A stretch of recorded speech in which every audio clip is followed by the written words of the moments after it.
on the phone, if you've joined since we made a little shout out earlier. My name's Rebecca Eldridge, and I am one of the accounting coordinators here with Valley of the Sun United Way with the Quality for Scholarships program. And I'm going to be one of our hosts for the training here today via webinar. And right now, all attendees are muted. So if you have any questions, there is a area through GoToWebinar to be able to answer any questions or ask any questions of us.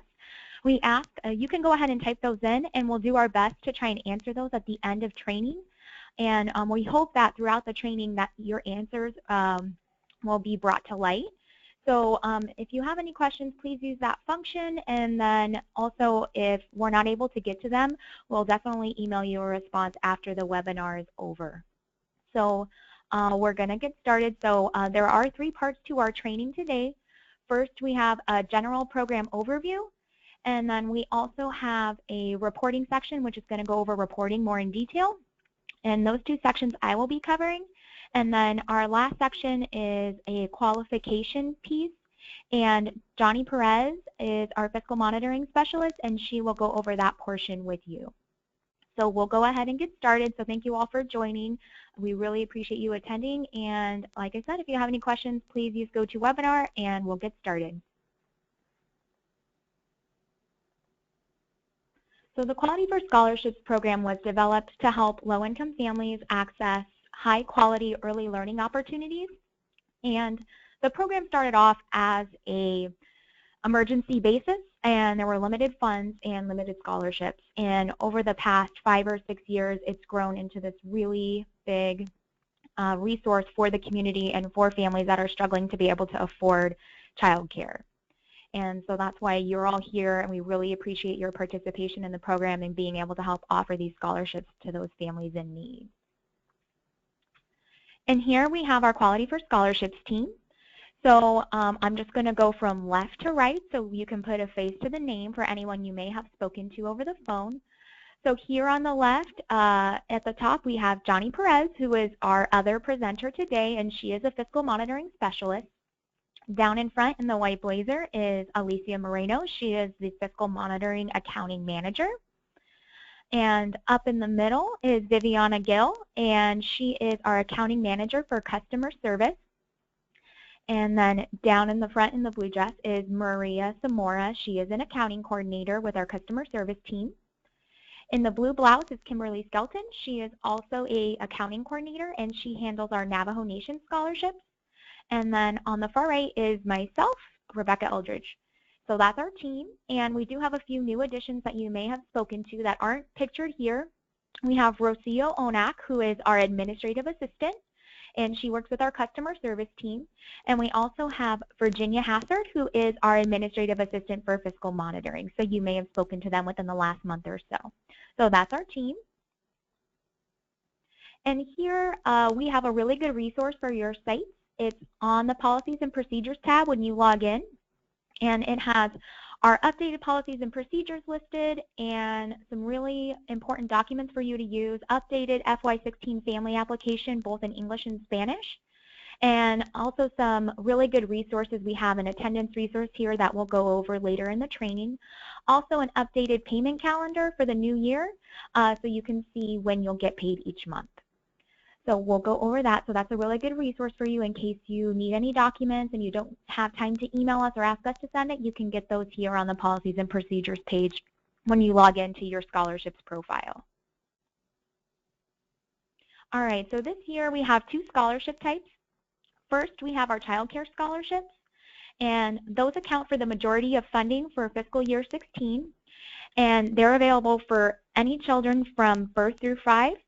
And those are the most frequent scholarships. Providers do have to qualify families that are applying for child care scholarships.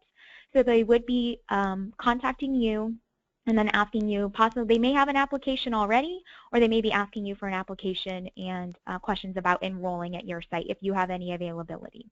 So they would come directly to you to apply. And next we have our Navajo Nation scholarships. These are available to residents of the Navajo Nation that are temporarily residing off of the reservation to be able to achieve a higher education. And they do have separate requirements from the child care scholarships, one being that they need to be enrolled in a minimum of one course at an accredited college or university each semester or each session that courses are offered. And the difference between these two scholarships is that parents apply directly to Valley of the Sun United Way to receive a Navajo Nation scholarship, and they're qualified by us.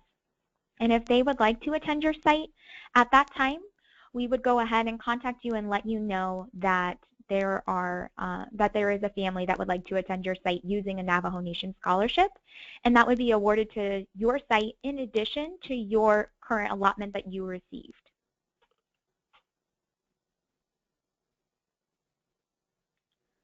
So we mentioned the purpose of the scholarship was being able to help those low-income families help afford access to high-quality early learning opportunities. And so we understand that there are some barriers from having this purpose being met. And some of those purposes that we're going to talk about are chronic absenteeism and finding families that meet eligibility. Depending on where you are, it may be hard to try and get a family that may be just over the federal poverty level. And also being able to determine eligibility is also very difficult sometimes depending on the family's circumstances. So we hope that during our training that we will be able to help provide you some tools and resources to be able to help break down these barriers and help you more easily qualify families and get all of your scholarships filled. So like I mentioned previously, chronic absenteeism is one of the biggest issues that providers face and families face. And children receiving scholarships are required to be in attendance at least 85% of the time that they are scheduled to attend your site. So that's scheduled time, 85% of the time that they're supposed to be there. And also, we have created some resources for you to be able to try and help with chronic absenteeism. And so we're going to go ahead and link through those attendance resources. And I don't know if anyone's having trouble hearing me. I'm speaking into the microphone, so I don't know. I'm going to try and speak as loudly as I can. If you're still having problems hearing, just let me know. We're just getting some feedback that it's intermittent sound. So I'm going to try and do my best to speak as loud as possible. So we're going to go through some attendance resources here. And these attendance resources are available on that Policies and Procedures tab that I showed you. So you can print these out if you'd like. So the attendance resources are, it's a 4-page PDF document, and what it is it's a great way to start a conversation with the family to let them know the attendance expectations for the scholarship program.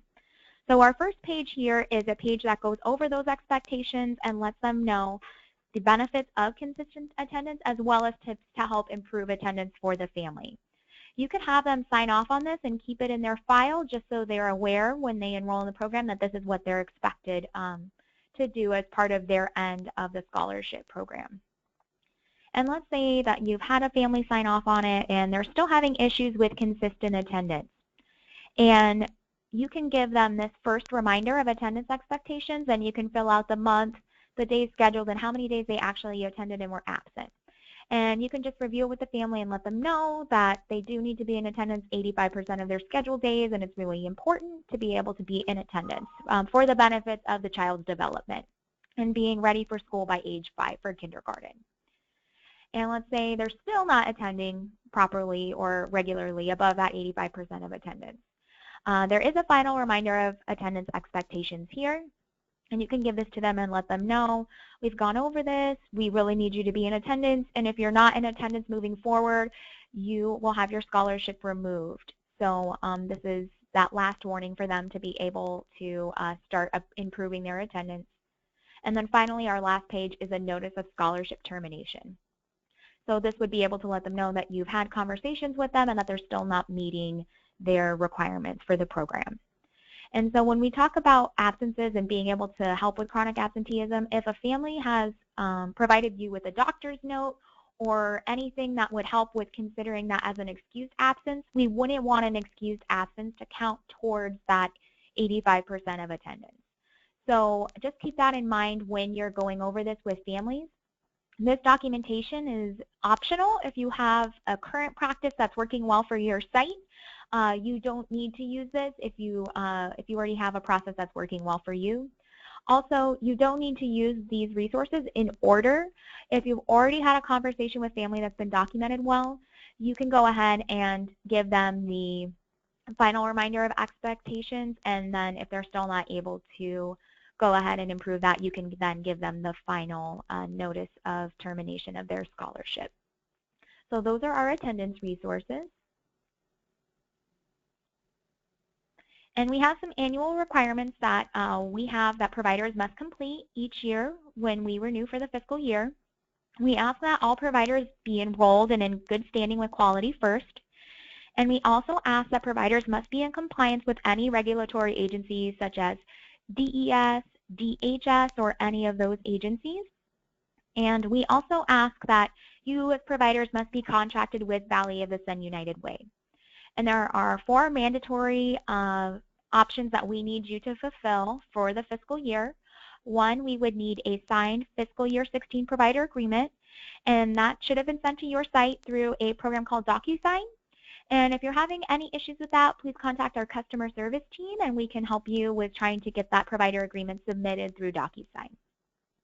Also, we would need an updated certificate of liability insurance from your site with Valley of the Sun United Way listed as an additional insured on that policy.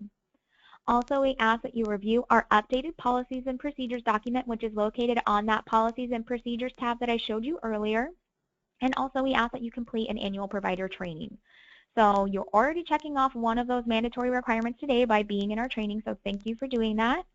And then also, we have some optional requirements. If you have any changes to your W-9, such as a business name change, a tax ID number change, any of those things, we would like you to submit a new W-9 form so we can update our records. And also, if you have any new or updated banking information, we would like you to submit that to us, only if it's updated from any current information that we have on file.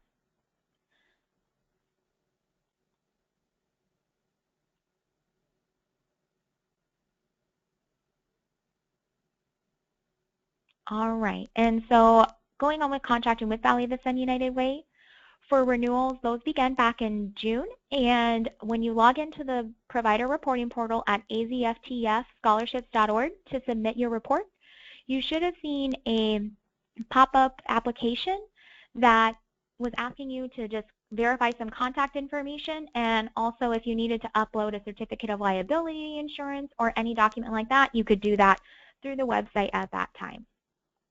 Also, the provider agreement, like I mentioned, was emailed via DocuSign on July 1st. And if anyone has not received that or needs help with DocuSign, please contact our customer service team on the provider line, and we'll be more than happy to try and help you with that. And also, it is really important to make sure that you're reading the details of the provider agreement just to make sure that you're in compliance with everything that you're agreeing to. That way, we don't have to worry about having a breach of contract and maybe possibly delaying your payments. We definitely don't want that, so just make sure you're reading that in detail to know what you're required of. Also, for any new enrollments, I'm not sure if there's any new enrollments that rolled out after the original allocation, but new enrollments were previously rolled out on a quarterly basis. At this time, they will be appearing on a monthly basis, and once First Things First notifies us of any new enrollments to the scholarship program, at that time Valley of the Sun United Way will contact them to let them know if they are eligible for scholarships and have funding available in their region. And just so you know, it is important that providers please submit all of their contracting documents to Valley of the Sun United Way. If we don't receive all of your contracting documents, your payment may be delayed. So please make sure you get those contracts and all of those other required materials into us in order to make sure your payment isn't delayed.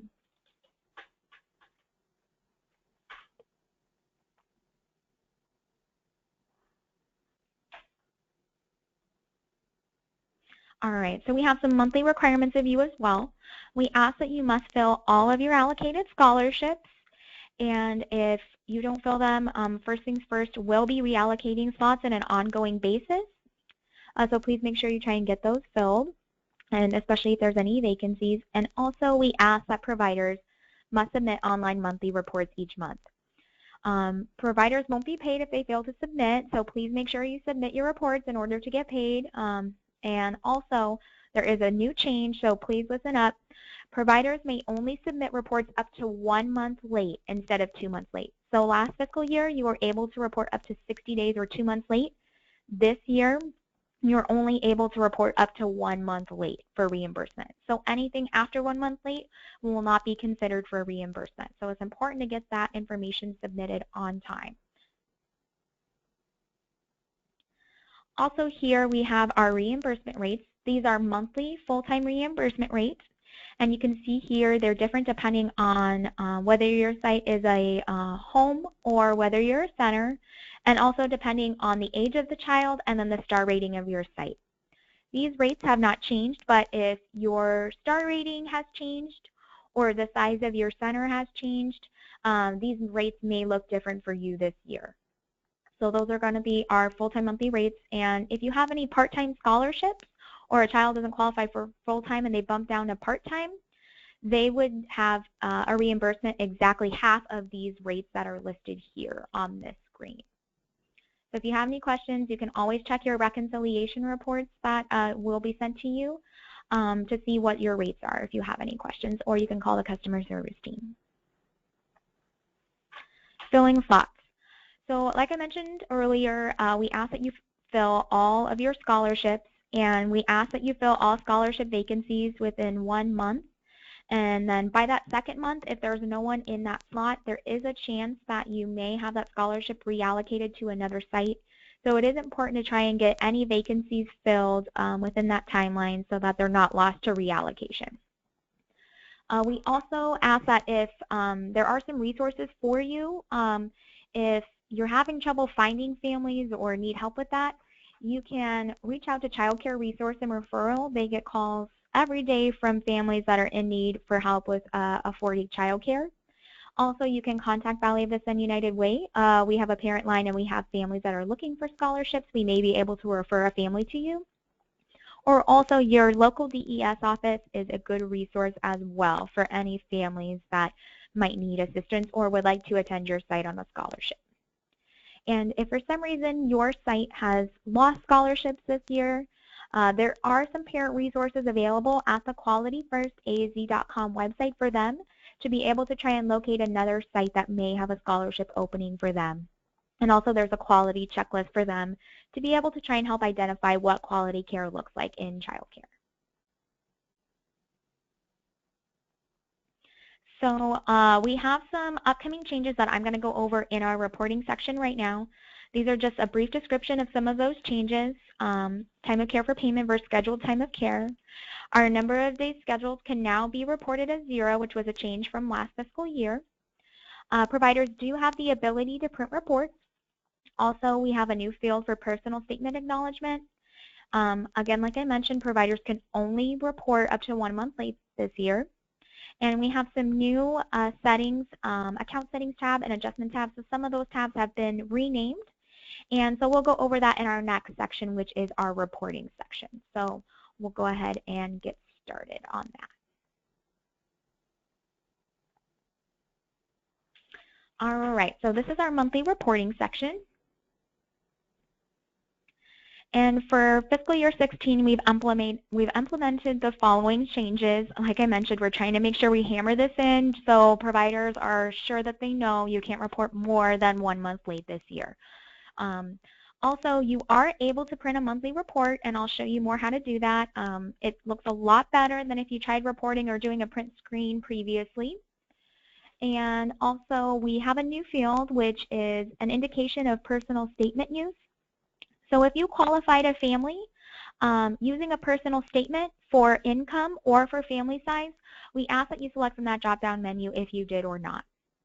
Also, we have a new adjustments tab, and there you will be able to upload an adjustment form if you need to have a payment corrected. And you can also access that form there too as well if you need to. And that will be stored there for your reference in case you want to know or make sure that you did have an adjustment processed. And those are available for you as well. That's a new change.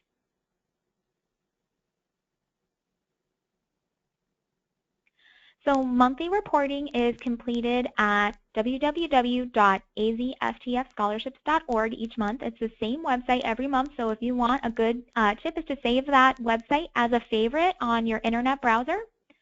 And also, once you log in, all of your reports that you submitted are accessible online 24/7. And also, we do email reporting reminders each month to be able to let you know when the reporting period will be open. And that reporting period is open on the first day of the month, and it closes on the 7th day before midnight. So it will close on the 7th at basically 11:59 p.m. So anything submitted after that time will be considered late. Also, reports can be saved or submitted. And saved reports are, and if you do have a saved report or need to go back in and submit that, if it's not submitted by the 7th day of the month, it will be, if it's not submitted by the 7th day of the month, then it won't be considered for reimbursement. So just make sure that if you are saving a report that you go in by the 7th and you submit it by that date. Otherwise, your payment will be delayed. Also, if you do submit a report, at that time it can't be edited, but if you do need to change anything in your report that you submitted, just please call Valley of the Sun United Way, and we'll go ahead and try and assist you with any adjustments that need to be made to that report. After reporting, our staff completes a quality assurance check on all provider reports to make sure that reporting was completed accurately. So you may receive calls from our staff asking you to clarify any questions regarding reporting. And so if you need any help with reporting, please let us know. And we're going to go ahead and go through a mock report right now to show you how that's going to work.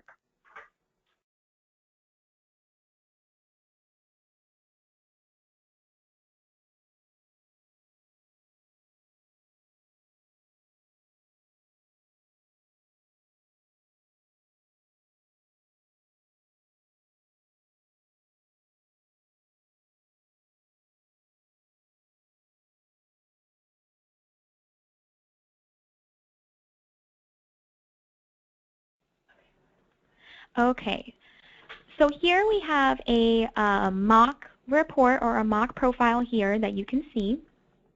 And so what you can see here is we have a report in progress.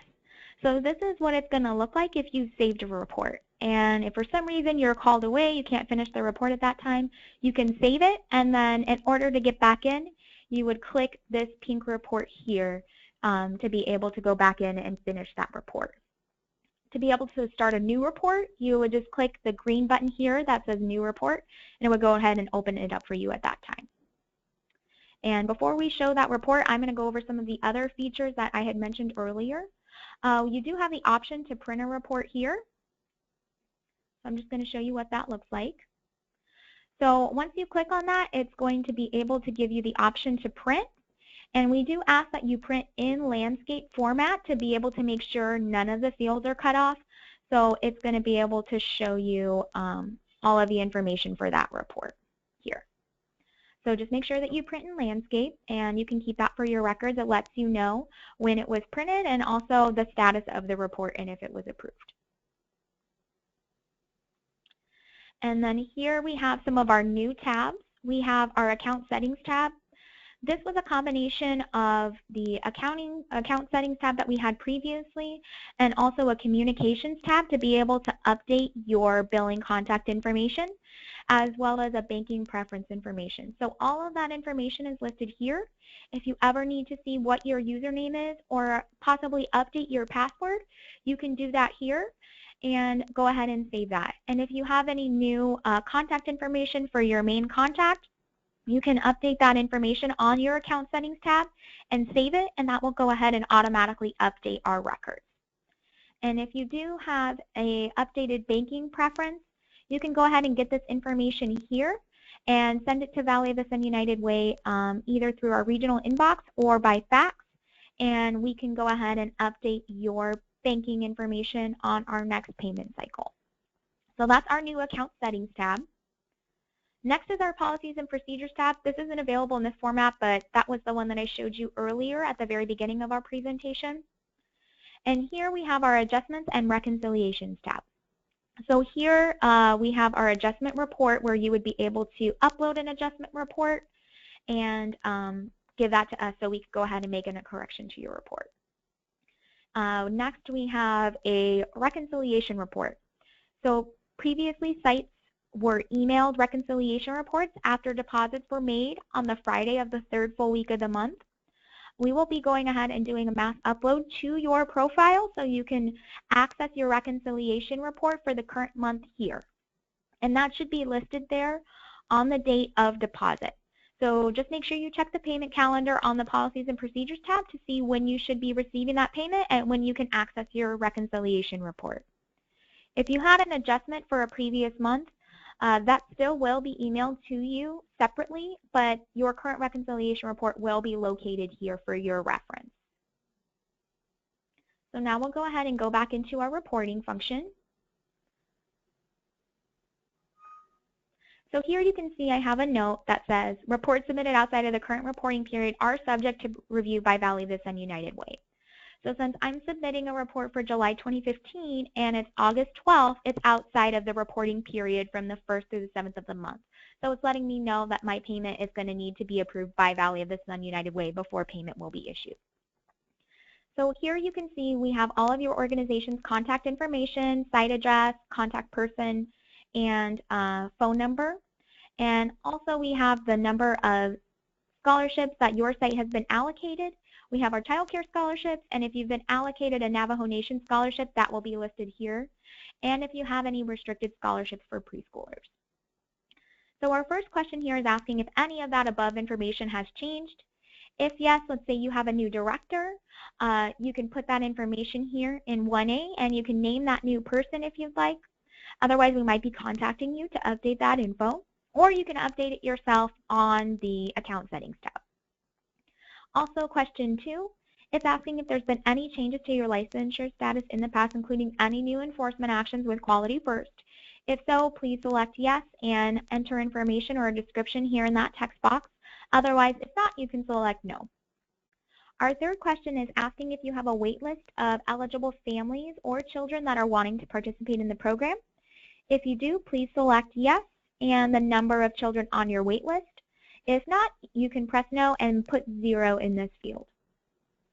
Question 4 is asking how many new children started on the scholarship program during the current month that you're reporting for, which for us is going to be July 2014. So there were 4 new enrollments that you can see here on the report. So the number 4 was entered for question 4. Number 5 is asking how many children previously left during the month of July 2015. There is 1 child that vacated, so 1 was placed in this number here. Number 6 is asking how many days your site was operational this month. It's a drop-down menu, so just select the number of days your site was in operation or open for business during the month. Number 7 is a notes section. If you have any questions or clarifications regarding maybe absenteeism or letting us know if a child had a lot of absences but they were excused, you can put information like that here in the notes section. And we will go ahead and refer to that when we're doing our quality assurance check. So that's a good way to be able to let us know any information that's happening at your site. So now we'll get into the reporting fields. So here our first field is the scholarship type. So this provider was allocated both child care scholarships and Navajo Nation scholarships. So if you do have both scholarship types, just make sure you're selecting the correct scholarship type for that child from the drop-down menu. Our next 2 fields are first name and last name. And if you would like to order them by either last name, depending on what your roster looks like, they may be in alphabetical order by last or first name, you can click these headers to be able to update that. So let's say we need it on a last name basis in alphabetical order. So here you can see now it's listed in alphabetical order by last name instead of first name. So that's an easy way for you to help organize when you're trying to enter your information in the report, especially if you have a lot of kids. Next, this is our new field that we discussed earlier. This is asking if you've used a personal statement to qualify the family. A personal statement can be accepted for either income or family size. So if you collected a personal statement from them for either of those verification processes for qualification, please make sure you're selecting yes or no from this drop-down menu. And once you enter that information, you do not need to enter it again each month. That will go ahead and stay in place. Next, we have the child's birthday. This should come directly from the child's application or verification documents that you received, either a birth certificate or any other eligible documentation. Next, we have the dates the child enrolled. This is the dates of the child enrolled in the scholarship program. And if you have a child that was attending your site and is now on scholarship, just make sure you're entering the scholarship enrollment date and not the date they enrolled at your center or home. Next, we have the date a child vacated. So if a child vacated, you can see we have one here. They vacated on the 14th of the month, and we would just want to make sure that you're putting that date that you disenrolled them or terminated that scholarship from them. Next, we have a date the child last attended. So this is going to be different from the vacate date. It may or may not be depending on the situation. We want you to enter this date in addition to the vacate date in case the child or family left without notice. So let's say this child left on the 10th, but they didn't notify you till the 14th. So you would want to put the 10th as the last day attended here in this field. And that way we can see the difference from when you terminated the scholarship and when they last attended. So that is a new field this fiscal year. So please make sure you're entering all these fields if a child vacated. And next we have our vacate reason. Please select the vacate reason below. We do need one. If for some reason these vacate reasons don't apply to the situation, you can leave us a note in your notes section describing why the family was vacated from your site. Next we have our type of care, and it's either going to say infant, toddler, or preschool, and this field is derived directly from the child's birth date. So it is good to see here just to make sure that you entered a date of birth correctly because it's going to come directly from there. So if you only serve preschoolers and somehow you're seeing there's a toddler or infant type of care here, there's a chance that the date of birth might be wrong. So that's a good way to check to make sure that you've entered that correctly. Next, we have our time of care for payment field or number of slots. This field is going to determine the payment for your site. So you can see here we have a couple different options that have numbers associated with them. So if you have 3 scholarships like this family does, like this center does, they have 2 child care scholarships and 1 Navajo Nation scholarship. They had a child that left in the middle of the month, and so they want to go ahead and split this scholarship for Daniel Estrella with Elijah Huerta. And so both of these children are splitting, so they're each receiving a part-time scholarship since they're sharing that scholarship for this month. And then you can see here we have a full-time scholarship listed for Caden and a full-time scholarship listed for Emma. And then here in our scheduled time of care field, this is going to be the scheduled time that they are supposed to attend your center. So sometimes scholarship participants may be allocated a part-time scholarship, but they're attending full-time. So this is where you would make that differentiation. So here, this would be what you want your payment to be, and this is their actual scheduled time of attendance here. And it's either going to be part-time, full-time, or none. And in a case where you would want to use none, let's say you had a child that vacated in a previous month, you can go ahead and put none for the time of care for payment if you do not wish to receive a payment for that child. And same for the scheduled time of care if they were not scheduled to attend during the current month.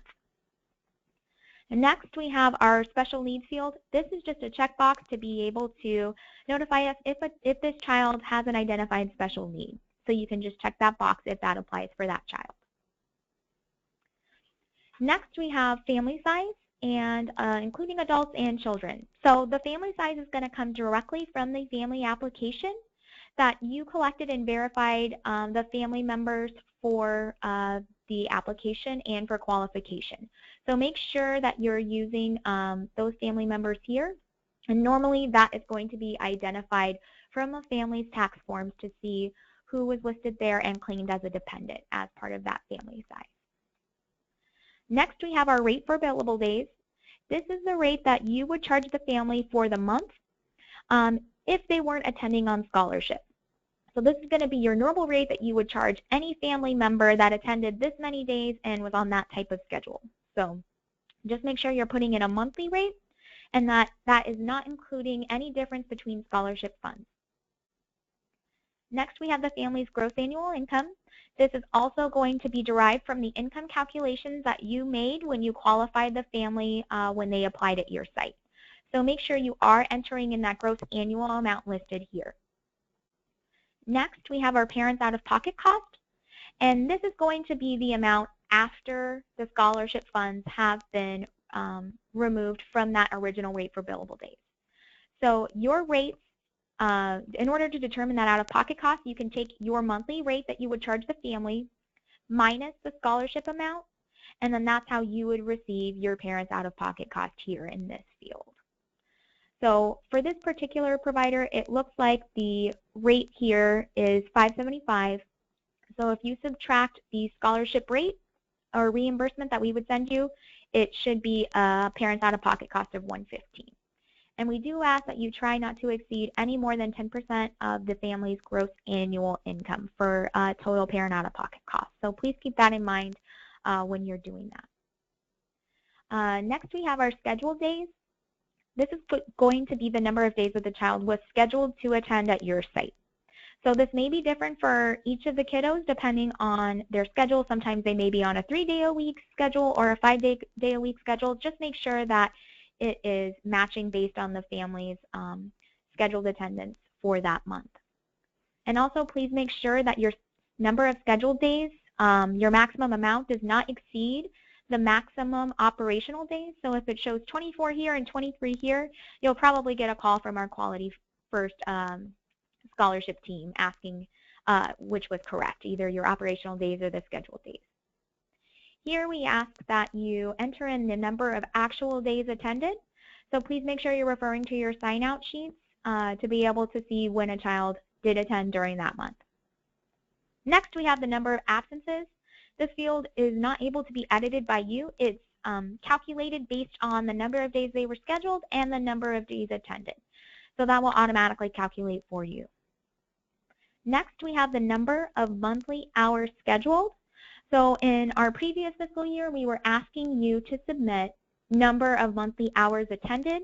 This year, we're asking you for number of monthly hours scheduled. So please make sure that you are adjusting that each month depending on when they are scheduled to attend. But it is scheduled hours, not attended hours. So please keep that in mind. If we have any schools or districts that are on the line, you may have a SACE number for the child. This is for children that are a part of a school district or are attending at a school district only.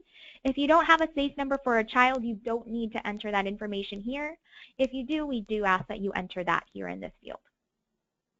And as you can see over here, we also have the child's name listed just because we understand the report is really, really wide. So that way you know exactly whose information you're adding here. And if you have a new child that you need to add onto your report, you can click the Add Child button, and that will go ahead and populate a new clean line of information for you to enter that child's information. And you can see here there are some X's that are grayed out. You can't delete a child from your report by clicking that X if you've already submitted them in a previous month. You need to make sure you vacate them in order to have them removed from the following month's report. And if you do happen to actually have a new enrollment, you can delete that line if you need to, but that's only if you've added a new line for the current month. And so once you're done with your report, you can go ahead and save if you need to, but if you're ready to submit and you want to get your reimbursement, please click the green Next button. And it's going to ask you to please review the following information carefully. So please make sure you're going through all the fields, double checking to make sure that any kids on your roster are listed there in case you forgot to add somebody, either a new enrollment, and make sure that everything looks good listed there. And once you're ready to submit, please read this information. It's just saying that by checking this box, you accept and acknowledge that you have received or reviewed the report and that all of the information is accurate and current. So you have to check this to acknowledge that, and then you can submit your report. So it's saying our changes have been saved, and you can see here it went from saying reports in progress to reports pending approval. So because the report was submitted outside of the 1st through the 7th of the month. This is considered late, and it would need to be approved by our staff first before reimbursement can be made. So that's why it's showing in pink here. Otherwise, if you do report on time, you should see it at the bottom down here, and it will show you the date and the time that you submitted. So that is how you can report. So we'll go ahead and get back into our presentation here. And just as an FYI, there are some important documents you might want to have on hand that will help ease that reporting process that we just went through. Number one, we ask that you have the FY16 family application with you, especially for any new enrollments. That way you have the child's full name, date of birth, their family income that you have calculated, and the household size that you've determined as well. Sign-in sheets are also good to be able to keep on hand. Oops. Sorry about that. We need to go back. So also for time of care for payment, it is important to know that to be able to consider a child full-time, they need to be attending or need to be scheduled to attend 28 hours or more per week, or on a monthly basis, a minimum of 112 hours scheduled to attend in order to be eligible for a full-time reimbursement. And for part-time, they need to be scheduled to attend a minimum of 12 hours per week or a minimum of 48 hours per month in order to be eligible for part-time. Anyone scheduled to attend less than 12 hours per week or 48 hours per month will not be eligible for reimbursement for scholarship. And any children attending that are scheduled to attend less than 12 hours per week are not eligible for a scholarship at all. So please keep that in mind when you're awarding scholarships to families and their scheduled time at your site.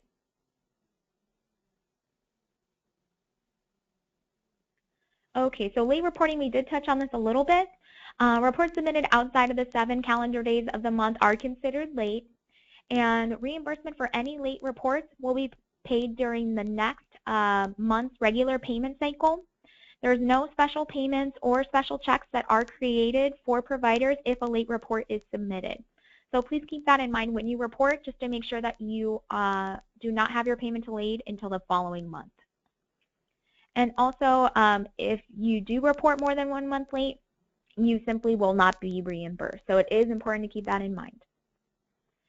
Next, and also just so you know, no late reports will be accepted after July 7th of the fiscal year. So beginning next year, July 7th, 2016, if you report any late reports after that time, they won't be accepted because we need to close out fiscal year funding. So it is important to make sure that all of your current reports and any eligible late reports are submitted before the 7th of July in 2016. And that's the same rule each fiscal year. So just keep that in mind on that last month of reporting for the fiscal year. All right, payment and reimbursement. So I did mention a payment calendar to you, and that is listed on the Policies and Procedures tab. And I can go ahead and show you what that looks like here really quick. Oh, I guess I'm not going to be able to show you that. Hold on just a second, because I think it is important for you to go ahead and see this.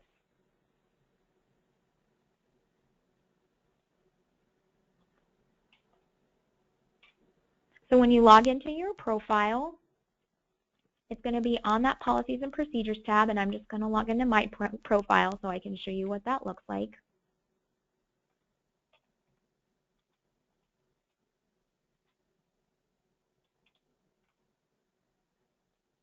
I guess I'm having issues here with my password. Sorry about that.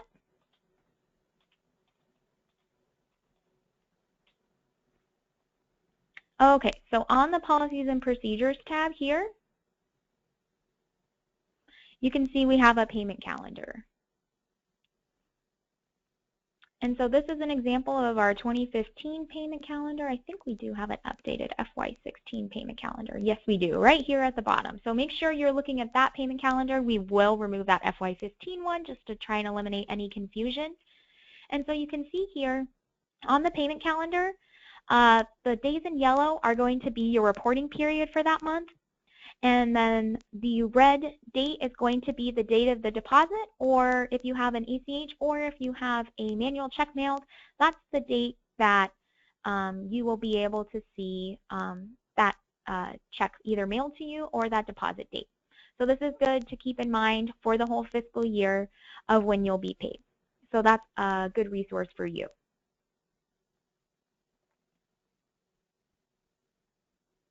And each month, like I mentioned earlier, monthly reconciliation reports are made available to you following payment. And that would be sent to you normally via email, but now with our new enhancement in the website, that will be available to you on that Adjustments and Reconciliation tab for you to go ahead and download at any time that you would prefer. And reimbursements are paid on a monthly basis. If you don't submit a report, you simply won't be paid. So just make sure that you're submitting your reports in order to get payment so we know exactly how we can pay you based on the information you provide to us. Like I mentioned, payments are issued to providers either via a paper or manual check or by direct deposit. All providers are required to fill out an ACH form or a banking preference form, and any provider requesting a direct deposit must provide a voided check with that account for confirmation. And currently this year, if you already have current banking information on file and you are happy with the way you're being paid out by us, you do not need to resubmit that information to us with your renewal documents. All right, so that is our family qualification, or that is our reporting section, and I'm going to pass it over to Johnny Perez, and she's going to go over our family qualification with you, and hopefully that will answer some of your questions that you've been typing us via GoToWebinar. Hi, like Rebecca mentioned, my name is Johnny Perez, and I'm one of the fiscal monitoring specialists here at Valley of the Sun United Way. I'm going to take you through family qualification, which I know for a lot of you is probably the trickiest part, so hopefully we can answer some questions. And like Rebecca said, we do see your questions, and we definitely will get to them by the end of the presentation.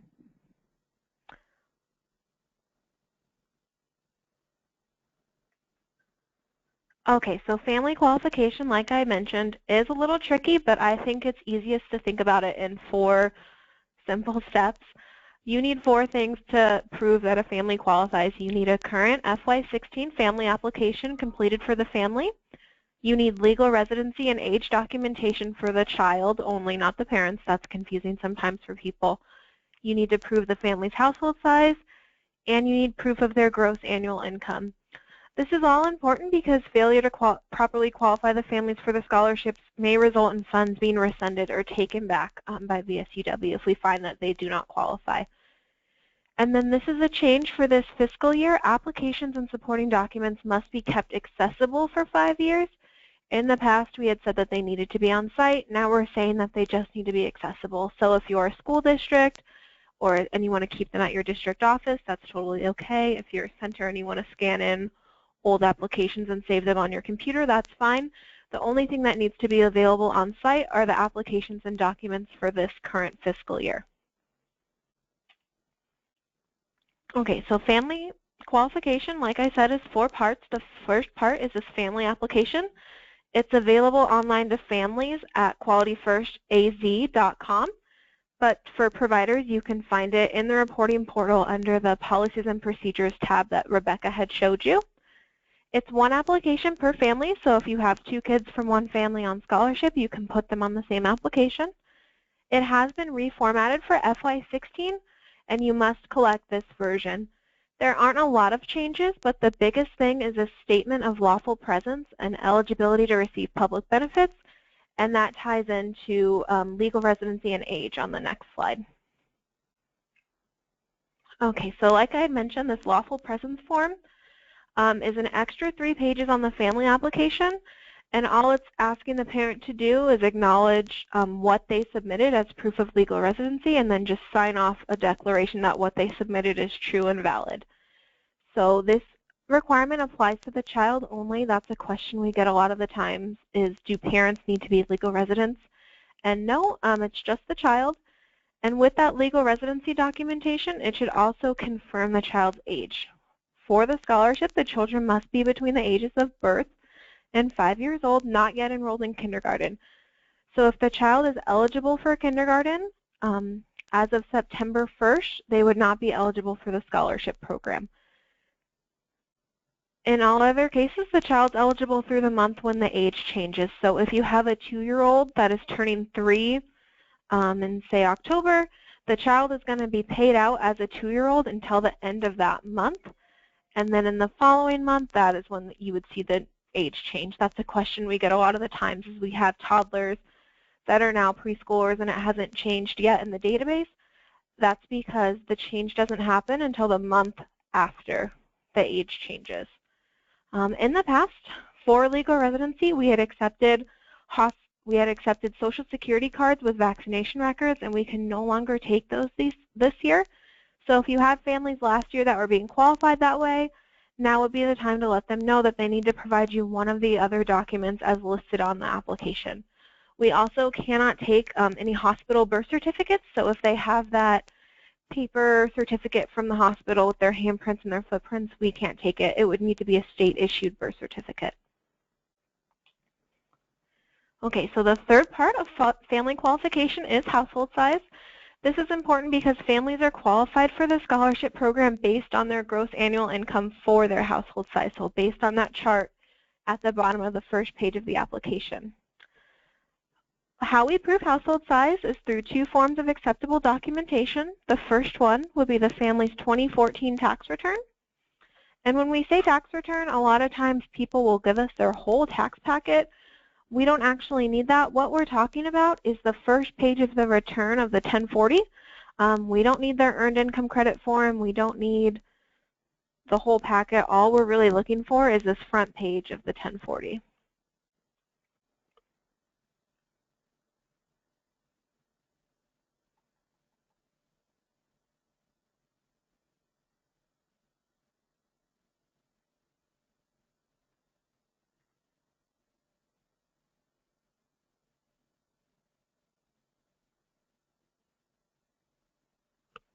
I apologize, it's loading.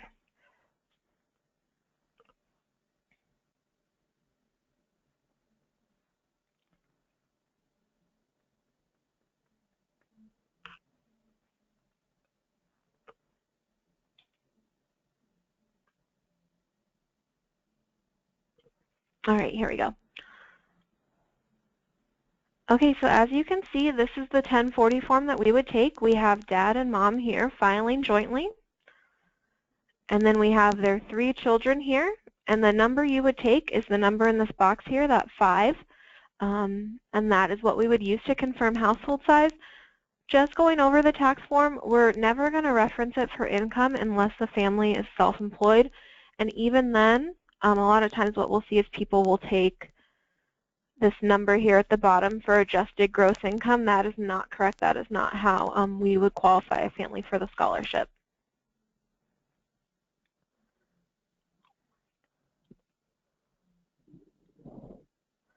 Okay, the second option for household size will be the family's public assistance letter.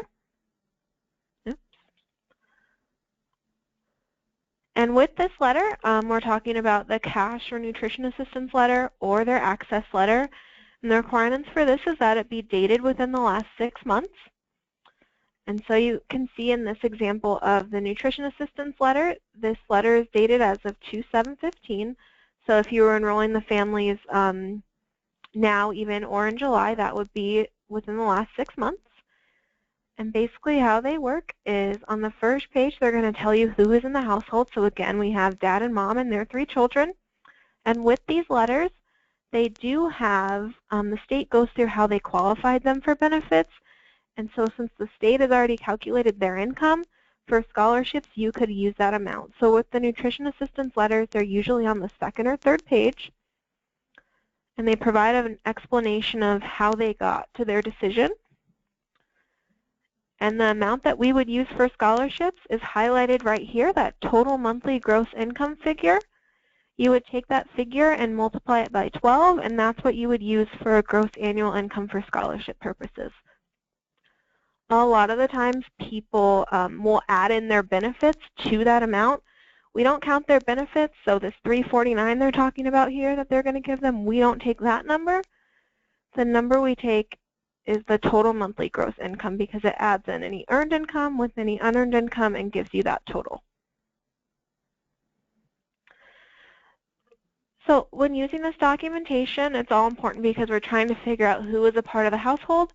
Obviously, anybody that's listed on these forms is considered a household member, but also we would count biological parents living in the same home, immediate family members living in the same home, so the child's siblings, any step-parents or step-siblings living in the same home related by marriage, and then anyone that's claiming the child on taxes. So sometimes a grandparent will claim mom and her child. You would then count that grandparent in the household size.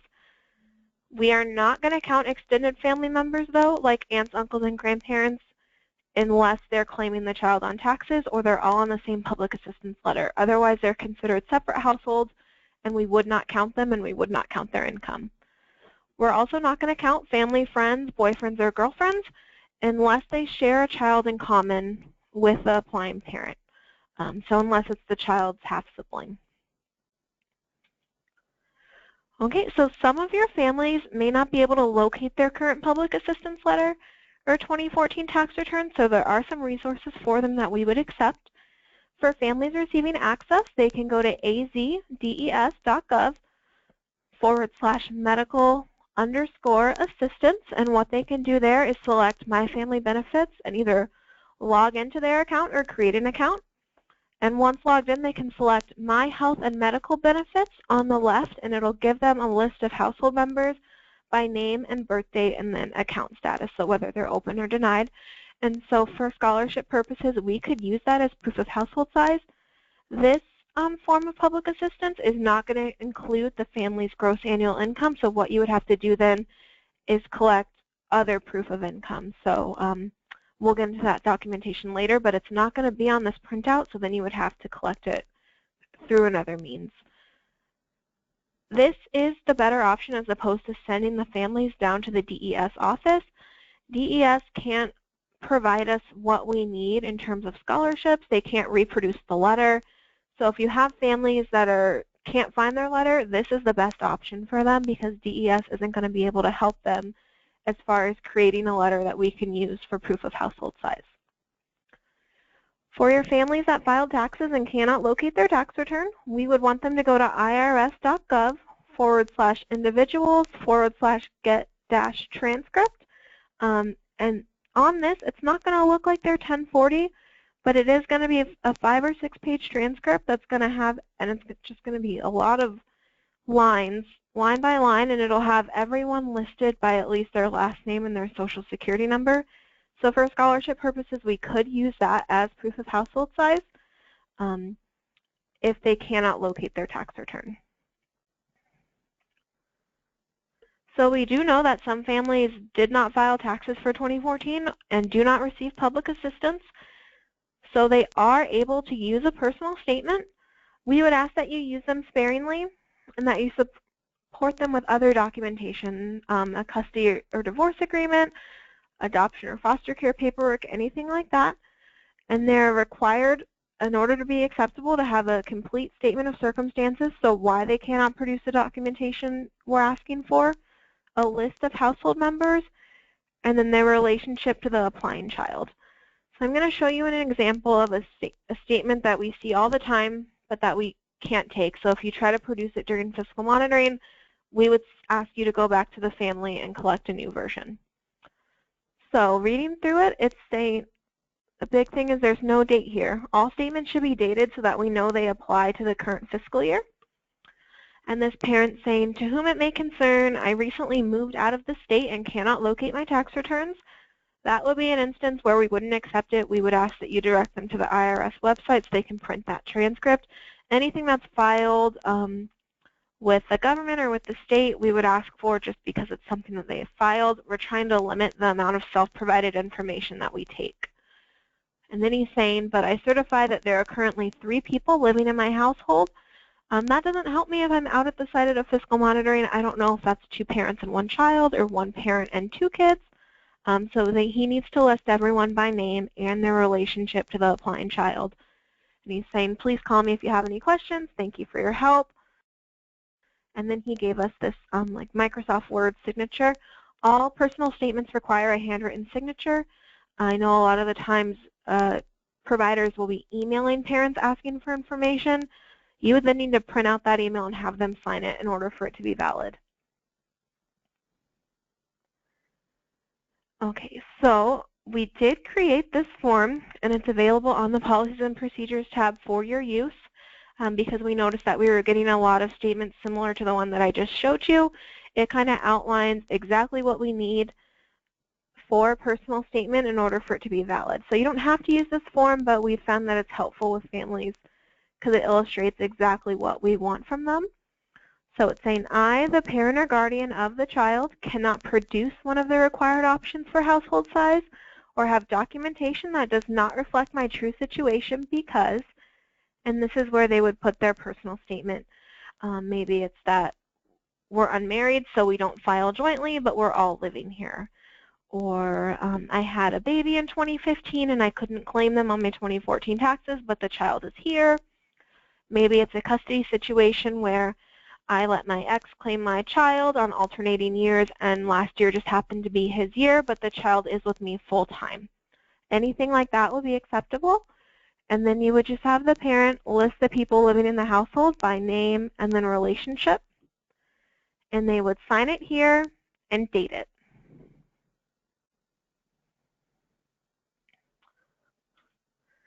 So that is household size. The final portion of qualification is income because, again, families are qualified for the program based on their gross annual income for their household size. The income to collect would be the income for what we call a contributing member. A contributing member is any household member related by birth, marriage, or adoption, or also anybody that's claiming the child on taxes. So likely any adult that's on the household size will also be an adult that you collect income from. A boyfriend or girlfriend who shares another biological child in common with the applying parent or guardian and lives in the same household would also be a contributing member. Income not to collect would be from boyfriends or girlfriends not related by birth, marriage, or adoption, or another shared biological child. We're not going to collect the income of siblings that have maybe a part-time job.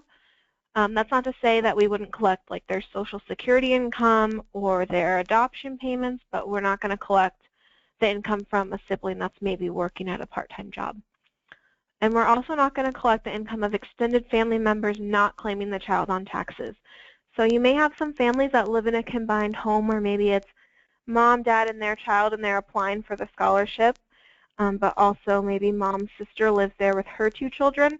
If they're not on the same public assistance letter or taxes, then we're not going to count that sister and her 2 kids. They're considered a separate household. So for most of your parents, they're probably employed by others. So what we would accept for them as proof of income would be 1 current month worth of pay stubs, and these pay stubs need to be consecutive. So if they're getting paid monthly, that will be 1. Twice per month or biweekly is 2. And then weekly is 4. Maybe your parents have recently became employed or have a job where they're not receiving pay stubs. In that case, we would take a signed statement from their employer, and it would just need to include their hourly rate and average hours worked, and it would also need to be signed by their employer. If they already know what their gross annual income is going to be, like sometimes with teachers that have teaching contracts, we would take that as well. What we will not accept are W-2s or taxes. We've never taken W-2s and will never take W-2s. And then taxes are only referenced in cases of self-employment and will require other supporting documentation. So like I had mentioned earlier, you will never take that adjusted gross income off the front page of the taxes. If they're self-employed, and we'll get into that later, it's usually going to be a Schedule C or CEZ, and it's going to require current income documentation as well. We can also not take any sort of personal statement of income received written by the parent. We can only take personal statements if the parent is unemployed. We can't take statements along the lines of, oh, I make about $500 a week. That's not acceptable. So when you're interpreting pay stubs, because there are a lot of different stubs out there, what you need to look for is pay frequency, because the pay dates or the pay period dates are going to help you determine pay frequency, whether it's weekly, biweekly, twice a month, or monthly. And this is important because there's always a lot of confusion around biweekly and twice a month. If a parent's getting paid twice a month, they're usually getting paid on the 15th or the last day of the month, or the 5th and the 20th, and those pay periods will always run about 15 days.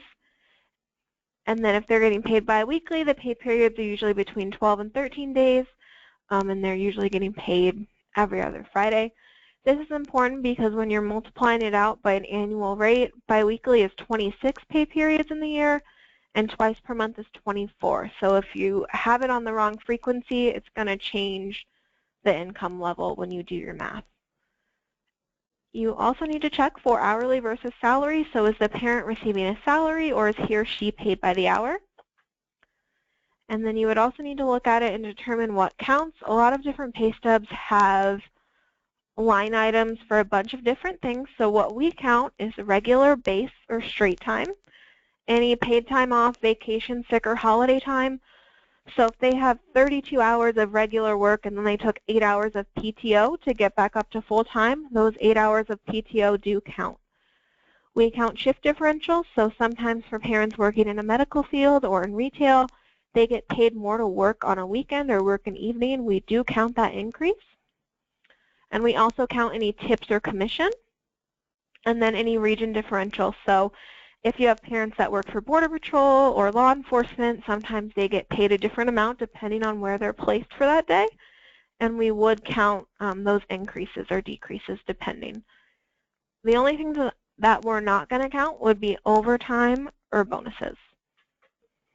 And if you ever have questions interpreting this step about what counts, you can always send them to us, and we'd be happy to look over it for you if some of the line items aren't covered in this slide. So you have your pay stubs, and now you need to calculate income. What you would do is collect that one current consecutive month worth of stubs. The stubs do need to be consecutive. They can't be from random weeks. They would need to be in order. And then you would determine what counts. So you're looking at it, looking at any commission, PTO, regular hours, anything like that. You would determine an average gross, so before taxes, before their medical deductions, rate per pay period by adding the gross totals from each stub and then dividing by the number of stubs. So if they're getting paid weekly, that would be 4 pay stubs. You'd add them all together and then divide by 4 to get a weekly average. You would then multiply that average out by the number of pay periods in the year according to pay frequency. So monthly is 12.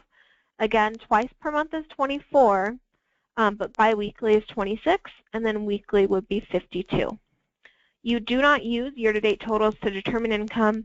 We have seen in the past people take a July pay stub and take that year-to-date total and multiply it by 2 and call that the parent's income. That's not going to work for the scholarship, and we wouldn't accept it. It would throw off your income total from what we would calculate. We do have a few examples that we're going to run through just to give you an idea of how I would do it if I was out at your site visiting you. So hopefully we can all see this.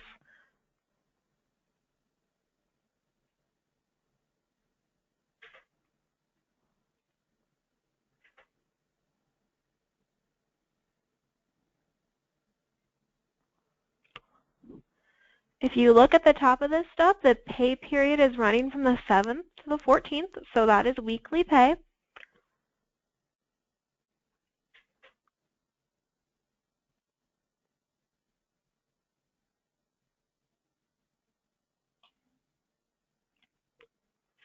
Okay, so we have our calculator.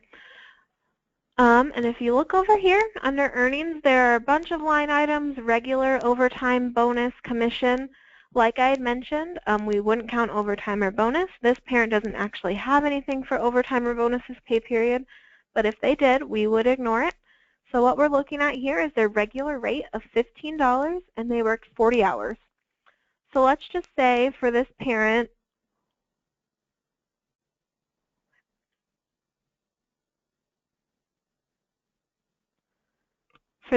you collected 4 pay stubs, and they worked 40 hours every week.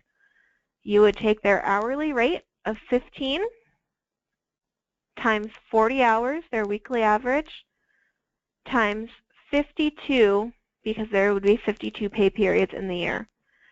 That gives you a gross annual income of $31,200.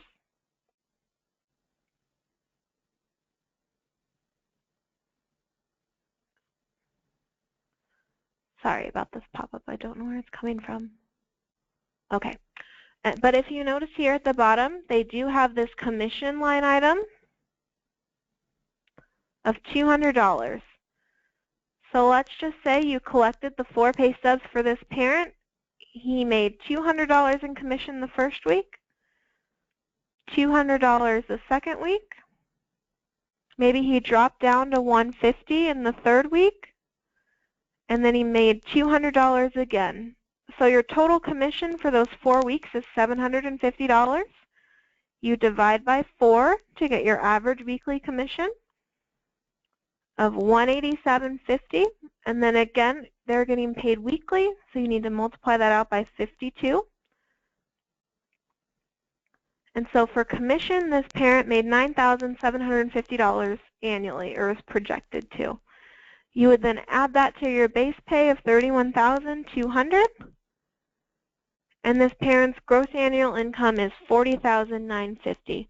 So you can see if you miss something like commission or tips, it can make a big difference in what you calculate for their gross annual income. So it really is important to look out for those line items. We have another example for you, and this is a sample pay for a shift differential. These are tricky. We see them a lot now, and basically a parent is getting paid different rates depending on the time that they're there. So as you can see, this particular parent has a lot of different descriptions. They have their regular earnings, overtime, holiday, OT premium, all these bonuses down at the bottom. Instead of trying to determine an average rate for each of these line items, I find that it's easiest to then revert to looking at earnings as a dollar amount as opposed to looking at it by an hourly rate. So what I would do for this parent is first check up top for the pay periods. They're getting paid the 27th to the 9th, so that is biweekly. And what I would do is go to the current earnings and look at their total for this pay period. So as you can see, it's a little tricky to read. This parent got paid $1,923.30 for this pay period. But I know looking at the sub, there are some things that we're not going to count. So I'm just going to go through it line by line. These regular earnings, they do count. But this overtime base here, because it's labeled overtime, would not count. So I'm going to take my $1,923.30 and subtract out the overtime earnings for this pay period, which are $258.54.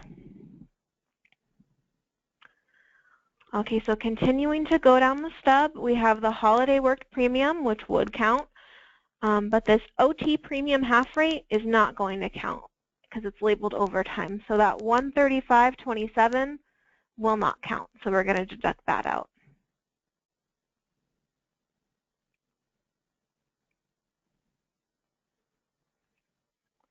Okay, so continuing to go through, holiday pay would count if he had any paid time off counts, United Way Angel Day would count, floating holiday counts. The shift differential here of $56.88 does count.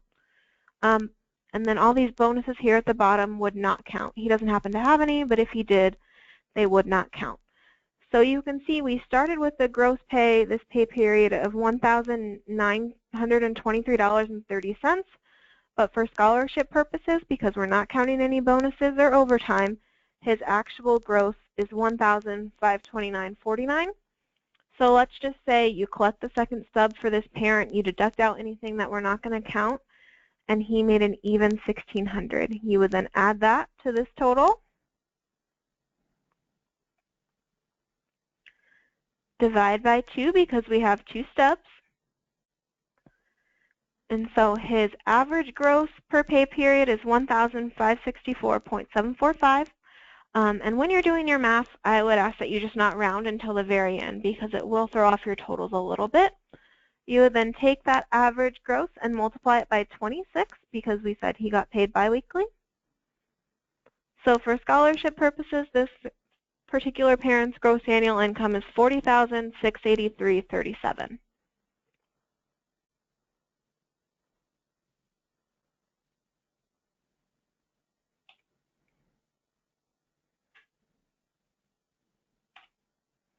Okay, so for any parents that are self-employed, we would take a tax form 1040 with applicable forms such as a Schedule C, CEZ, E, F, or K1, and weekly monthly ledgers verifying gross income, receipts for business income, and expenses for the most recent 3 months. This reads a little tricky on the application, but if you're using a tax form to qualify a parent for income, you would also need those weekly monthly ledgers covering the last 3 months. We would need current income to go along with the income that they filed in 2014. Maybe it's a new business for your parent or they don't file their income. In that case, we would ask them to create a signed profit and loss statement for the 3 most recent months. So they need to itemize all their profit for the last 3 months, itemize any deductions, and what you as a provider would take would be that net total at the bottom. You would add the 3 months together, divide by 3, and then multiply that monthly average out by 12. For any parents that are unemployed, we would take their unemployment insurance statement or a complete personal statement of circumstances. So it would need to say something along the lines of, I'm a stay-at-home parent and do not work and don't have any income, or they're disabled, they cannot legally work, maybe they're a full-time student and so they don't work. They would just need to be accounted for. A lot of the times when we go out on these visits, we have the income for one parent and there's nothing for the other parent, and most often it's because the other parent is unemployed. They do need to write a personal statement explaining that because they still need to be accounted for as a contributing member. Some of your parents might be employed by the military. So what we would count is their base pay, their basic allowance for subsistence, so their food allowance, their basic allowance for housing, and then any family separation housing allowances. All of these amounts count unless the family is living on base. And if they are living on base, you'll see that amount deducted out. But for this particular parent, we have his military pay stub. We have the base pay here. We have his food allowance. We have his housing allowance and his family separation allowance. So you can see it's a difference between $3,400 and $1,700. So that's a big difference when you're multiplying it out by a monthly basis. All these entitlements count unless you see it deducted out over here. And most often, the one that you'll see deducted out is for the BAH. It shows up here in entitlements as BAH, and then it's deducted out over here in allotments as privatized housing, and the amounts should match exactly. If it's not deducted out, then it counts. Other income that we would count would be education assistance, so not their loans, but if they have any sort of scholarships or grants, those do count. So for your parents that are students, they might not have any income from working, but we do count their scholarship money or grant money, just not any loans. Child or spousal support counts, and with this we would just need to know the amounts and the frequencies that they're receiving it. Any Social Security income, retirement payments, disability income, those all count. Any government or tribal income counts, and then any TAM for per cap income would count as well. So determining eligibility, like we've been saying over and over, is kind of tricky. So we have created these tools that you can use. They're available to you on the Policies and Procedures tab. I'm going to walk you through the income worksheet. These forms are Excel worksheets, so you would need the most current version of Excel in order to be able to use them. But they are helpful when determining income as long as you're entering the right information into the sheet.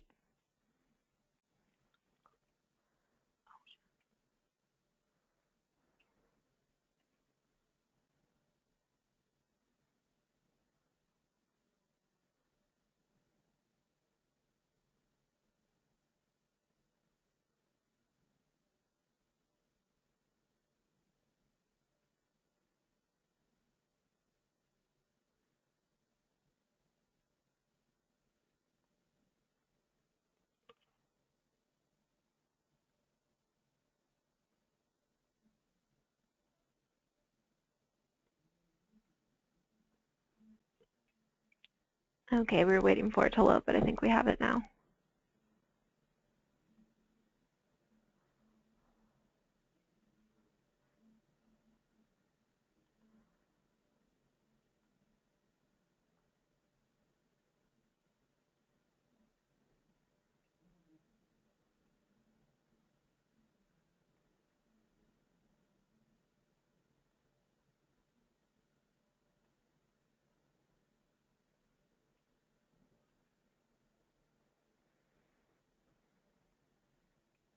Okay, so you should all be able to see it now. On the front tab of the sheet, there are directions for using the tool. If you just wanted to read through them quickly, you could. But on the second tab here is where you would enter your household size information. So let's say we have a family of 5, and we're going to enter their income here on this income calculation tab. So there are 4 columns, 2 for salary and 2 for hourly. Using the example before of that parent that paid $15 an hour, I will show you how to use it. So in this hourly column, we would put weekly because that parent was getting paid on a weekly basis. It tells you you need 4 pay stubs and that we're going to multiply it by 52 to get our annual amount. That parent's annual rate was $15 an hour, and we said that she worked 40 hours every single week. So here we get our base salary of $31,200. If you recall, though, that parent had commission, so sometimes you might need to enter parents' information across multiple columns if they have a lot of line items. So instead of trying to determine the average and then enter it here as an other amount, I think it's easiest to just enter any tips or commission or other flat amounts as a salary. So we said that parent made $200, $200, $150, and then $200. So then we got that same commission total of $9,750. You could also enter in here any child support, spousal support, tribal income, unemployment, or any other sort of income they're getting, and it'll add it to the gross annual income that they get from working. This final tab is the Family Income Qualification tab, so it's telling you you have a family of 5. Their gross annual income is $40,950, like we had gotten to earlier, and they are approved for the scholarship program. This line here about maximum annual out-of-pocket expense is in relation to the 10% of the family income that we ask that you not charge over. That is a recommendation that the family's copay not exceed 10% of their gross annual income. Just a note, if you're going to use this sheet for this year, the income caps in the sheet are from FY16. The allowable income has gone up a little bit in FY16, so it might tell you that a family does not qualify when really based on the new poverty levels they might. So I would just double check anything you get in this form against the income table on the first page of the application.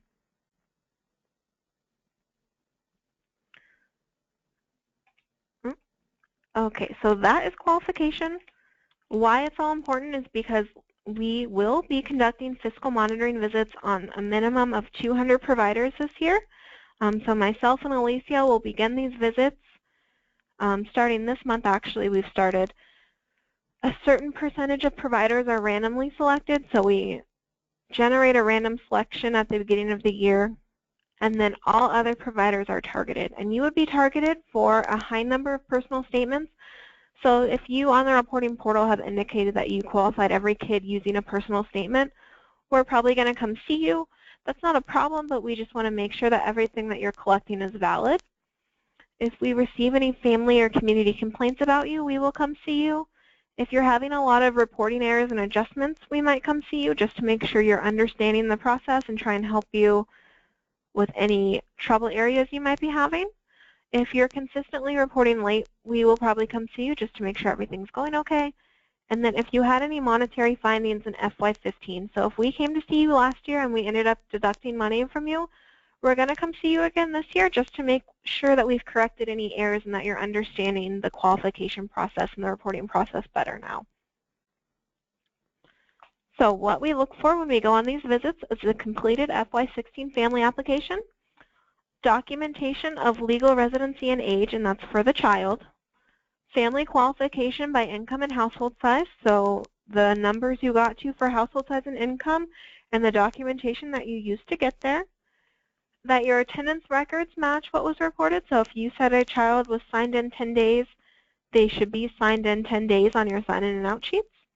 And that time of care matches what was reported. So if you're scheduling kids for 112 hours or for 48 hours, if they're part-time, we would want to make sure that it looks like they're actually attending those hours.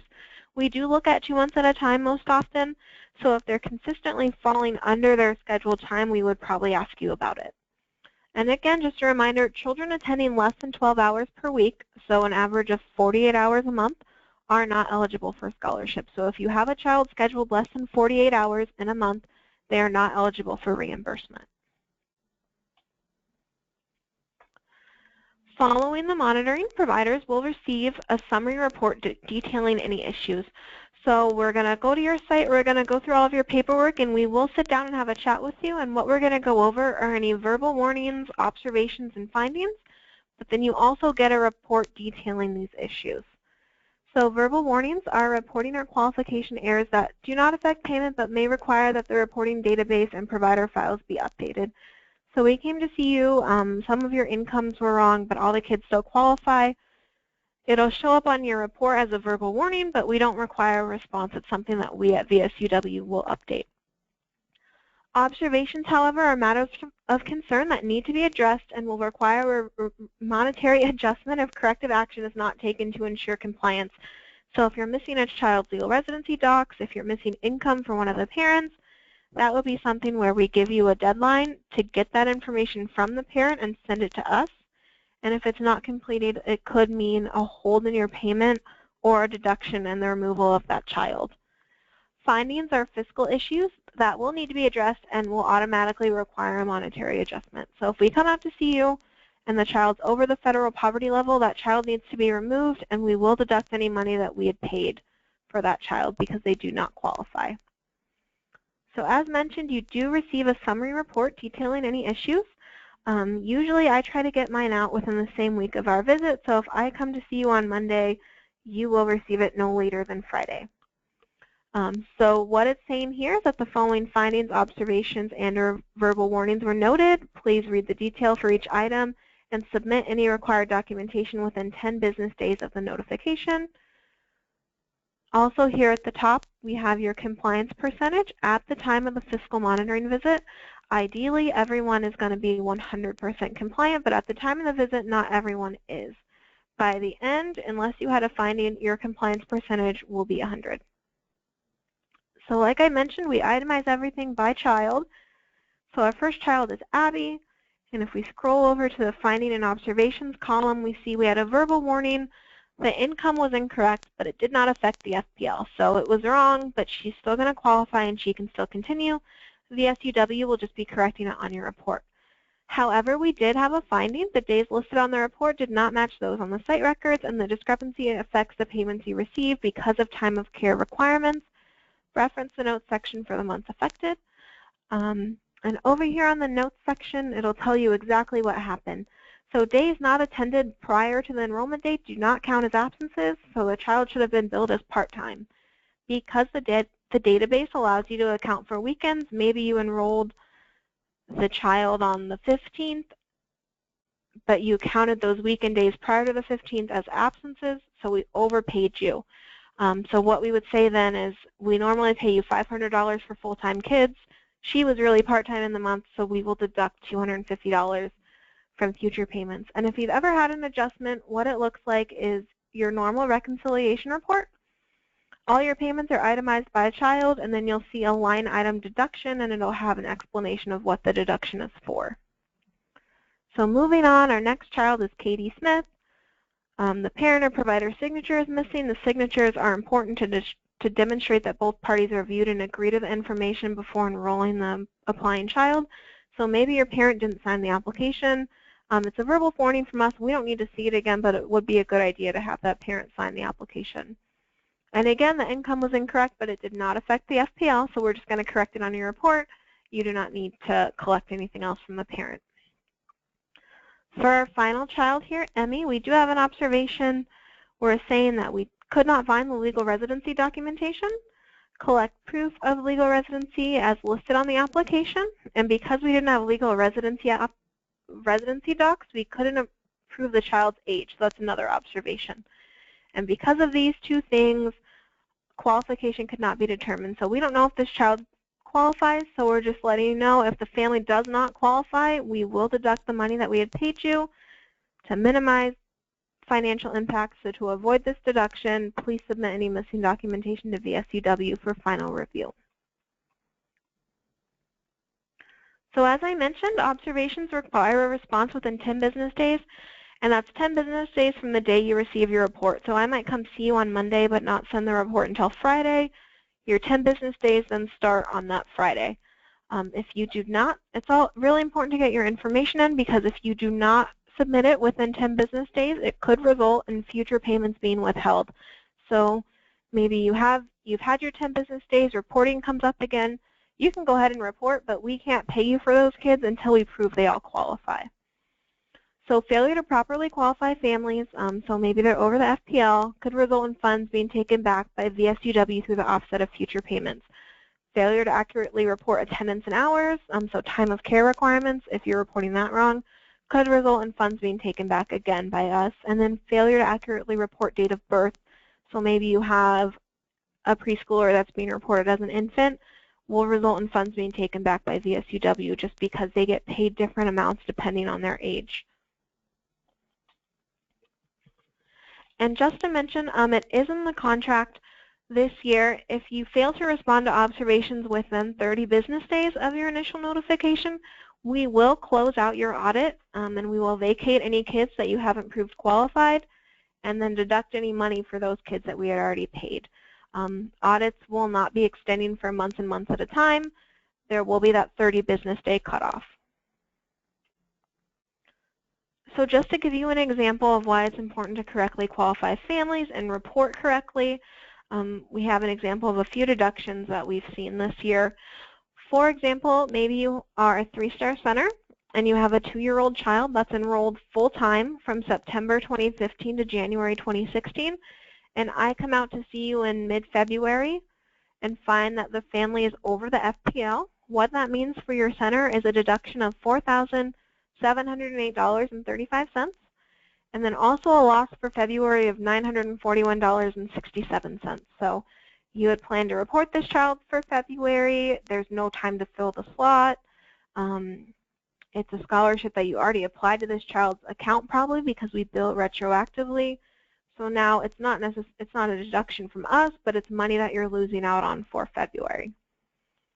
And then maybe you have an incorrect date of birth. Say you're a 4-star center and you have a 3-year-old that was reported as a 2-year-old and enrolled full-time from July 2015 to October 2015. The deduction for that will be $1,333.36. And then the loss for November, and really every month moving forward if you decide to keep the child on scholarship, is $333.34. So date of birth errors don't mean that the child's ineligible, but it now means that either you as a center or the parent has to come up with the extra amount for their child of $333.34 every month moving forward. So these things are really important when we're talking about continuity of care, because for parents oftentimes it's really hard to make up that $941 every month now if they're going to continue at their center as a regular paying parent. A lot of them cannot do it. And then even for the date of birth there, they still have a scholarship, but now it's been reduced by a third. So a lot of parents can't make up that difference, and it might mean that the child now has to leave your center. So it's just really important to qualify families correctly and then report all of their information into the database correctly. So this concludes our presentation. We have moved. So if you need to update our address for your certificate of liability, the new address is listed on this slide. It's 3200 East Camelback Road, Suite 375, Phoenix, Arizona 85018-2328. And then this concludes training. So if you want to exit out, you totally can, but if you have any questions, please stay on the line and start IMing them to us, and we'll be happy to answer. If you think of something later, though, you can always call us at our hotline or send us an email. Thank you. Okay, so we had a few questions throughout the training that we're just going to answer out loud, and if we've answered your question, great. If not, I'm just going to go ahead and answer it, and if you have any follow-up questions, please feel free to just keep answering or sending any follow-up questions you might have for us. So we're just going to go down the list based on the most recent question, or not the most recent, the oldest question that we had. So the first question that we're going to answer is, it's saying, so for July reporting, the last day to report would be September 1st. So you would need to report, because original July reporting would be August, which we just concluded. You would need to report by September 7th at 11:59 p.m. for July if you didn't report July on time. So it has to be by the end of the following reporting period. Anything after that on the 8th would not be eligible for reimbursement. So I hope that answers your question. Let's see. Next, we have a question saying, what exactly is a personal statement? Hopefully the training helps answer that question. If you have any more questions about a personal statement, let us know. The personal statement form is located on the Policies and Procedures tab if you need to refer to that. Our next question, would a residency confirmation from a homeless shelter case manager be considered a personal statement? And I'm going to let Johnny answer that since she's our expert. Okay, so anything that we would consider a personal statement is information provided by the parent. So if it's a statement confirming income from the parent's employer or a legal residency confirmation from a homeless shelter case manager, we would not consider those personal statements because they're coming from a source other than the parent. What we're calling personal statements are any sort of self-provided information. So those statements that they're unemployed, or those statements amending taxes. But if it's coming from a source different than the parent, so the homeless shelter case manager or the parent's employer, we would not consider it a personal statement. Okay, and our next question was a really interesting question. It was asking if the header of the columns for the data that's reported each month, if that could be frozen so that the provider could continue to see the column label when they're entering information. I don't have an answer for that question at this time, but that's definitely something we can try and work with our IT department on and our web developer to see if that is something that we can do. If it is, it probably wouldn't be able to happen very soon because that's an enhancement for our web developer to make. But it's a great suggestion, and we'll definitely pass that on to our IT department. We have another question. It's asking to repeat the parent's out-of-pocket cost calculation. So I'm just going to pull up a calculator to show you what I meant. So let's say your monthly rate for billable days for a family, let's say a preschooler, you charge $600 a month. And that's how much you charge the family, whether they attend on scholarship or not. Let's say that child is full-time and they receive a preschool reimbursement rate for scholarships of $500. So you would subtract that $500 from your $600 rate for billable days for the month. And the difference is going to be $100. So this difference would be your parent's out-of-pocket cost. So I hope that helps explain how to determine what a parent's out-of-pocket cost is or a copay. Sometimes there may not be a copay, and that's okay. You can put 0 there. So hopefully that answers that question. Next question, let's see.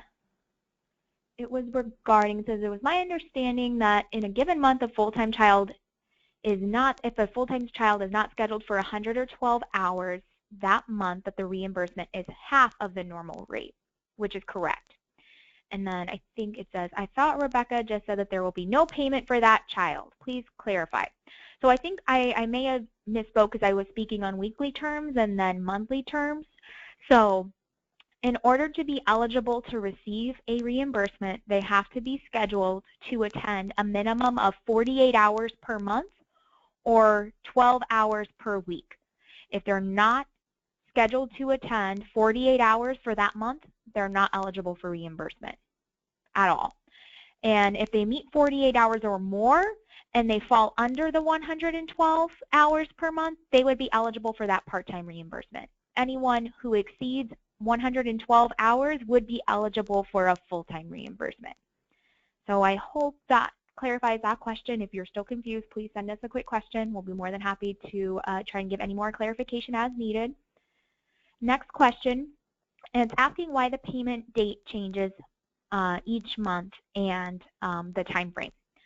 So we need 3 full weeks to be able to process your payments. So that's why it changes each month, because depending on when the first falls on the month, it may be different. So that's why we say your deposit will be on the Friday of the 3rd full week of the month. So we need those 3 full weeks to be able to process payments. So that's why it's going to shift around each month depending on the calendar. So hopefully that explains why we have different payment dates, and it's not always the 3rd Friday. It may be the 4th Friday. It just depends on when we're able to get 3 full weeks to process payment. So please refer to that payment calendar if you want to make sure to know when you should receive your payment. Okay, let's see. Question, if a child is repeating pre-kindergarten because he is not socially ready for kindergarten and is already 5 before 9-1, did you say that a child does not qualify for a scholarship? Is that correct? If so, why? So yes, that would be correct because the child would be eligible to go to kindergarten technically by the age.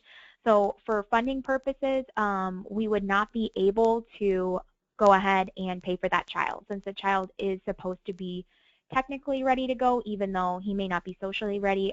I don't know if you have any further questions about that. You can contact us privately via email, but anyone who's going to be turning 5 before 9-1 would not be eligible for reimbursement for this fiscal year.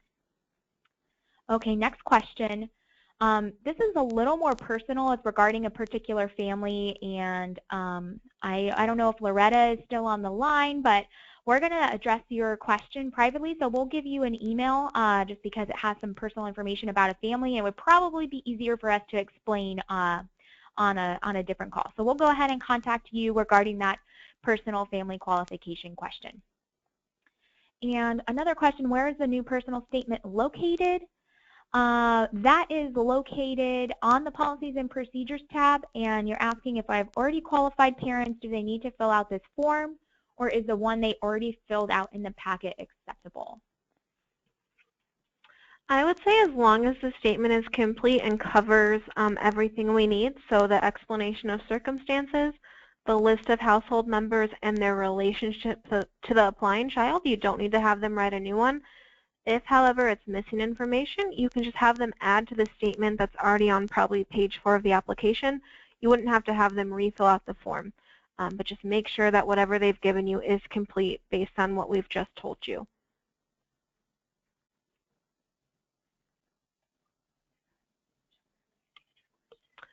Okay, we got another question in regards to parents living in a homeless shelter and do not have jobs. That's totally fine. Then they would be qualified most likely based on those caseworker statements.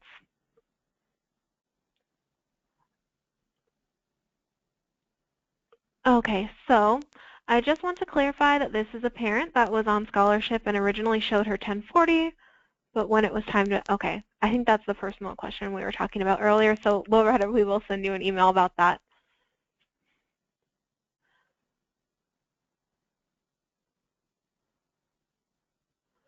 Okay, so then Robin, you also sent us a really specific question, so we'll respond to that individually as well.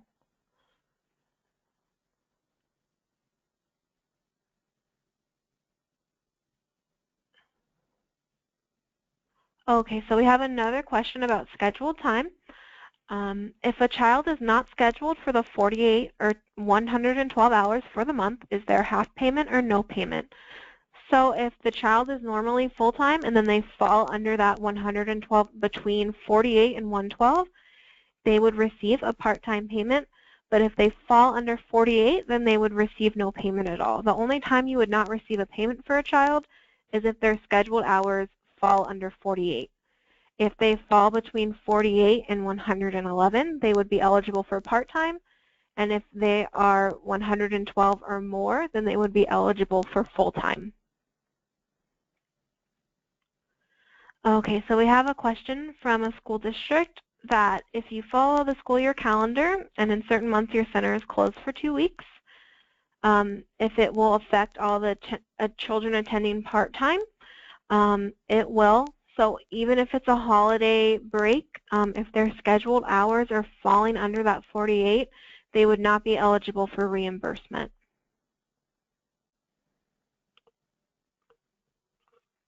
Okay, so I don't know if we have any other follow-up questions, but if you do, please feel free to email us at regionalscholarships@vsuw.org. We'll be more than happy to try and help answer your questions. And for those personal family qualification questions, we will get back to you personally. And we really thank you so much for attending our training, and we hope you have a great day. Thanks so much.